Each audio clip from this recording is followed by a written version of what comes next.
we've done a lot of work on our world map, right? Like we really had to define how the world map works for the first time with Diablo IV, because it is an open world with all of these activities you can get to. It needs to effectively show you all of these cool things you can do without turning into a task list of like, well, I guess I gotta do this.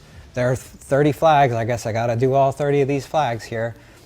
So really finding that balance and also making sure that we're communicating important things about the world, like, well, there's a mountain range that runs between these two areas. It's really important that the player knows that, so they're not like running along the coast like, how do I get down here, And that needs to come through on the map. So we've done a lot of iteration on how the map can show all the exciting things that you can do, making sure that the map isn't just turning into a checklist, and also the visual design of the map in terms of like being consistent with the overall art design of the world and having that kind of aspect of like an old map that it feels like a part of the world's fantasy, but still is accurate and useful the way that you would expect maps to be in the modern day. Right.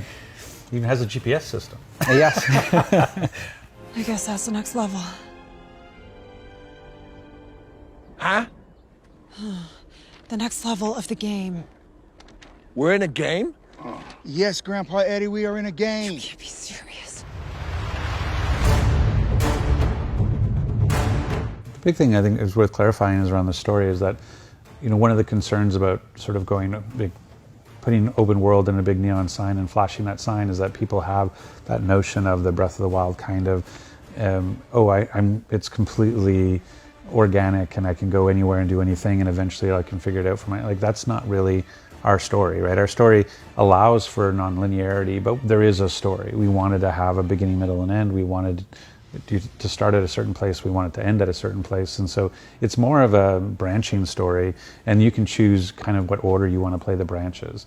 And so there's a pretty quick early decision on, once you get past the prologue, of I actually want to go start Act 3 first, and I want to play all the Act 3 story before then I go play Act 1, and then I go play Act 2. And so if I replay the story, I can go and do now Act 2 first versus Act 3 versus Act 1. So there's sort of branches and come back versus this it's all over the place and you can kind of, and so I think it's worth clarifying that's kind of, when we talk about sort of the freedom of choice around the story, it's really those sorts of things. You can actually not pursue the story for a while, and that's the nice thing about the open world is like there's a lot of side quests, there's a lot of things in the world that you can go and do that aren't on the campaign sort of golden path.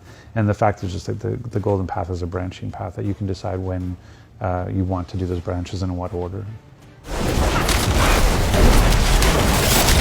The thing that we really clued in on was like this notion, when we were trying to figure out how best to talk about it, there's like every inch is built for combat was kind of a phrase that came to mind, which is like, that was really how it was designed. We didn't design an open world where it was like, we expect a lot of travel here and we need you to do a lot of downtime here, go play poker over here and go fishing over here. It was really about, we wanted to have that basically anywhere in the open world you could stop, a monster could attack you and you could fight there, right? And so when you're working at a density that allows for that, that's a different type of open world, that at any moment in any place you could have a fight. And so that kind of changed how we thought about the design and how you move between the zones and how all that stuff plays out. So that's really, it's kind of calibrated for action in terms of the open world. Yeah, in fact, at one point it was too dense. And so we dialed it back a little bit.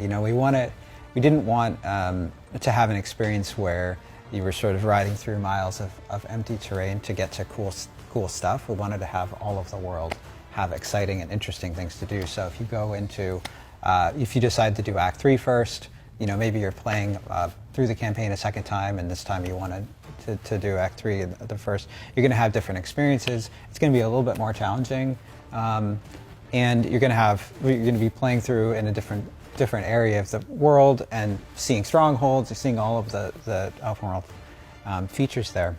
And as you're going through it, there's lots of stuff to do, whether you're mounted or you're riding or you're navigating through on foot. But when we actually had so much stuff that getting through it on a mount was challenging, and so we had to say, like, okay, let's make sure that the roads actually are connect to good places and are a good way to travel through this area, so that you can get to places that you're going expediently, and also have the opportunity to go off the path and see interesting things. Yeah, and that's one of the things I really like with the renowned system, that ability to sort of like plays into each zone where you can go and you're going exploring, looking for hidden caches, and you're going and completing certain side quests, and you're looking for certain strongholds, to sort of say, okay, this zone's done, and I get benefits of that, of, okay, I'm going to get skill points that I can actually, on my alt, I automatically start with 6 skill points, and so I've sort of accelerated my alt progression. But I think that's part of the open world we wanted was, again, as we think about choice, whether it be choice of class and choice of how you look and choice of your skills and choice of your paragon, like that ability to, whether you turn left, turn right, turn around, that's all up to you. And so you can kind of go and explore the world and go after those, what's most important. Do I want to go and do dungeons? Am I going to do world events? Am I going to go do local events? Am I taking on a world boss? Am I, and so that sort of notion of having the freedom of choice, but still having that sort of directionality is really, I think is really important. And that's something when working on Gears 5, we added a sort of bowls, like large bowls that were pseudo open world in Gears 5. And we met with a bunch of open world designers, people who worked on Red Dead, people who worked on Tomb Raider. And they always said, like, it's a little bit of an illusion, is that people want to have, they say they want open world and free choice, but they also want to be told where to go.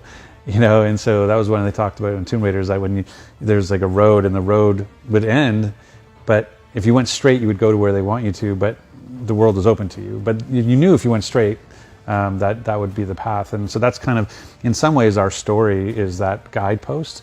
Like, where the campaign wants you to go, and where the campaign, you always have a place to come home. Like, you always know, oh, if I go off going crazy for a while and I go and do strongholds and events and open world exploration and at the end of the day, you go like, okay, I've been doing this for a while. Okay, quests. Okay, that's where I have to go in the campaign, and I can get back on the rail and know what, get back on the storyline and go back to doing that. And so, to me, it's a great mixture of that notion of like playing through a story, but also having the ability to go wherever you want, whenever you want.